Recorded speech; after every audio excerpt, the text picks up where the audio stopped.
Hi, it's AJ from the Green Sharpening Stone Shop.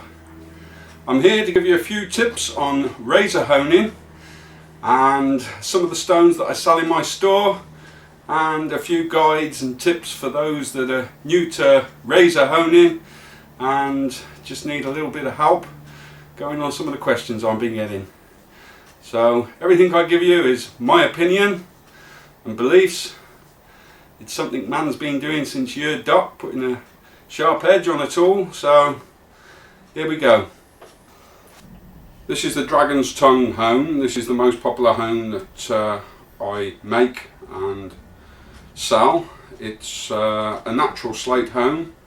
I source the material and I make the hones. I test them all prior to shipping, and it's quite a versatile stone. It's round about, used with just water, it's round about the 8 to 10k in grits, and with water and the small slurry stone that's provided with it, it will actually agitate more of the grit and makes it into a slightly coarser stone if you want, which is a bit better for refreshing the edge or setting the initial bevel if you want on a razor. Quite a few people, or the most common question I get asked is, what is the small stone that comes with the hone for? Well, the answer is just standard water, wet the hone, and once you put a bit of water on it, and with a natural sharpening stone there's no need to pre-soak like a synthetic water stone. Just wet the face. It's pretty watertight, so it basically stays on the surface. Once you've wetted, simply take the small stone, and small circular motions will generate the slurry. I'm using it as I normally use it in hand. I'll put it down on the top here.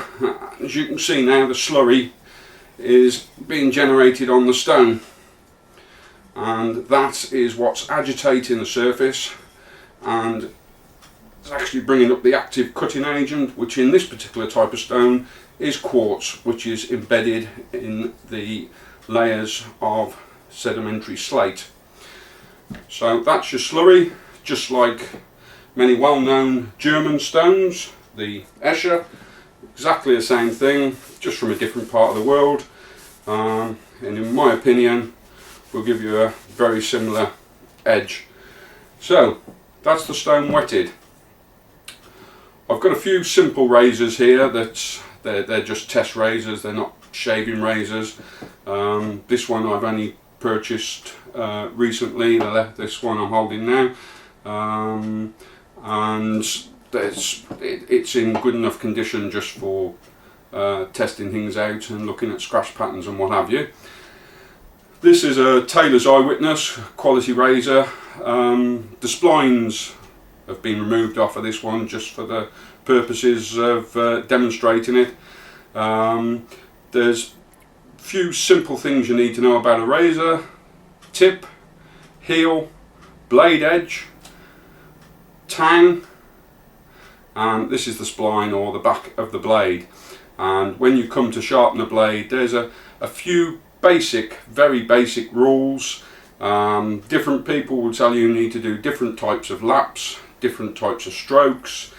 It is all down to what you feel you're happy with personally at the end of the day. There's no real right way and there's no real wrong way, but there are a few rules that must be utilised and used, and that is very simple.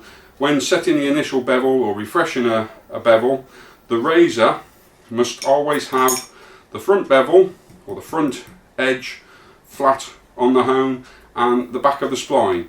And this means when the razor is being passed up and down the stone, you are maintaining the same angle all the time. Very often I'll get people say to me that I've passed my razor over the hone many times and the edge is no better, and what you'll find they're doing is they're actually lifting the spline off the stone, which changes the angle and is then curving the edge, so you're turning it into a butter knife rather than a shaving edge. So it's that simple that you're going up and down. You can go in circular, you can do what they call X-laps, and it doesn't really matter whether you have that edge away from you or coming towards you. The most important thing is it's flat on the stone. So what we're going to do first of all is we're going to generate a slurry again. So we're going to wet the stone. As you see, the stone's dry, and all we're going to do is just rubbing it in a circular motion. There we go, we've got a nice slurry on the stone there. Now, for those of you that are new and want to make sure you're doing things right, if you want, what I would suggest is just get a bog standard permanent marker pen, and just on the very tip of that blade, just put a few marks. This will indicate several things.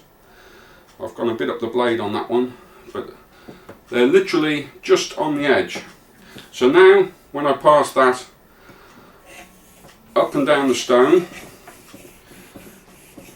and all I'm doing is if I'm putting any pressure on again, I'm putting the pressure on that front blade edge, not on the spline. But at all times, that spline and that blade are in contact with the hone. Now, if I give that a wipe with a cloth, you can see the dots where I've actually gone further up the blade, but where the blade is in contact with the stone, they've now disappeared. So I'm going to do exactly the same on the other side. And I could do with a little bit more slurry. It's quite warm today, so what's happening is the surface of the stone is drying out and the slurry is drying. We've got a bit more slurry there. So I'm literally, again, it doesn't really matter. You can always make notes of what you're doing, whether you're actually going, how many laps you're doing either side. It's all down to experience. And you can hear that little, well, you can hear the whoosh, which is the actual razor, but just as what I'm doing is I'm just every now and then just catching the heel on the edge of the blade, on the edge of the hone there. So I'm just turning it a little bit further. I'm keeping the blade on the stone, but just turning the heel out.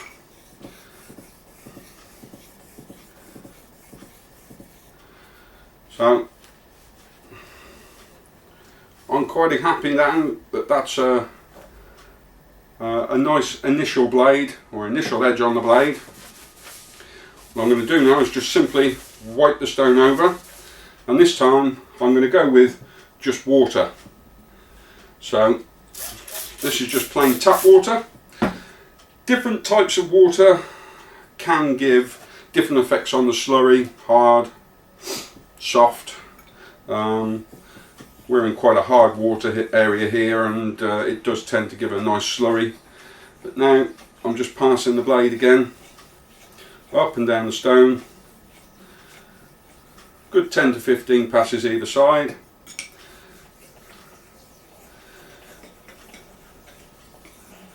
A few circlers just to, and what you can do at this stage now, if you want to just have a look at your handiwork close up and see what you've done and see where you are, is, I've got one to hand, but if you get a spyglass, a magnifying glass, what have you, you can just have a look at that edge, make sure it's pretty much even all the way along, which that is, and that's not too bad. So I'm quite happy with that off the hone now. The most important thing once you've honed a razor off the stone is the stropping of the blade. And you hear various people talk of strops. I've got a piece of leather there which has come off of an old pulley wheel.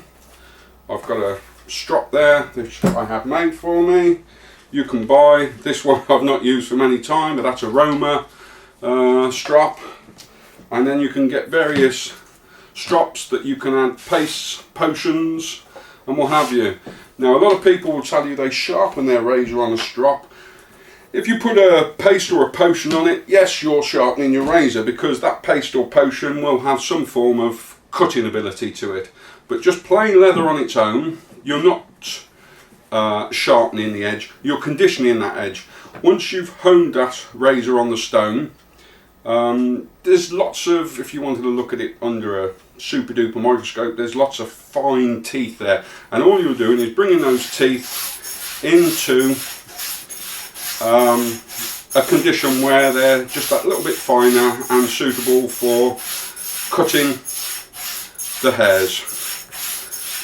And again, there's all sorts of ways you can hone. Just keep it simple. I don't normally use leather. Personally, I would normally use the palm of the hand. The best bit of leather God's ever given you. But there you go. That's my my views.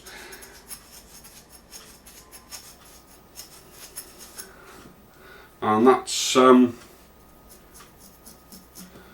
fetching off a few hairs there, just dry. I mean, you can do the hanging hair test, there's various things, but just for a dry pull of the hair, that's not too bad there. Obviously with a bit of soap and water, I should imagine that will give a nice shave. So that's the simple bits and pieces on honing a razor. I'm not trying to make it overcomplicated. It's all down to simply passing the blade over the stone, and as I say, the most important thing is keeping those two edges in contact with the hone at all times. And once you've reached an edge you're happy with, is the stropping, and the stropping again is just as important as honing.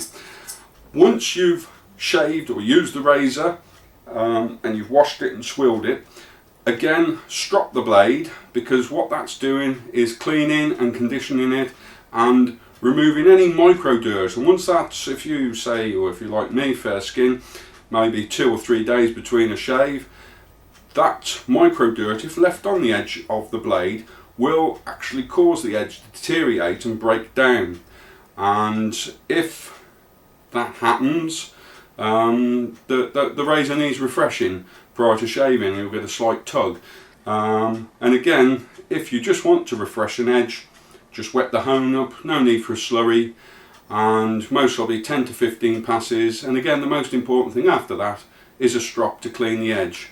So I hope that's been a help to those that send me questions, or a guide to anyone that's interested in honing their own razors.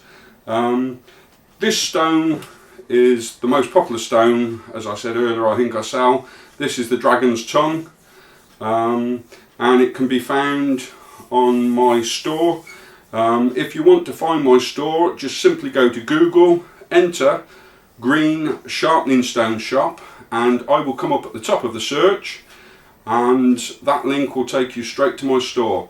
So I hope that's sufficient information for you now, and I'll be bringing you some more videos hopefully shortly regarding types of sharpening stones, and also sharpening other tools. But that's AJ from the Green Sharpening Stone Shop. Thank you very much.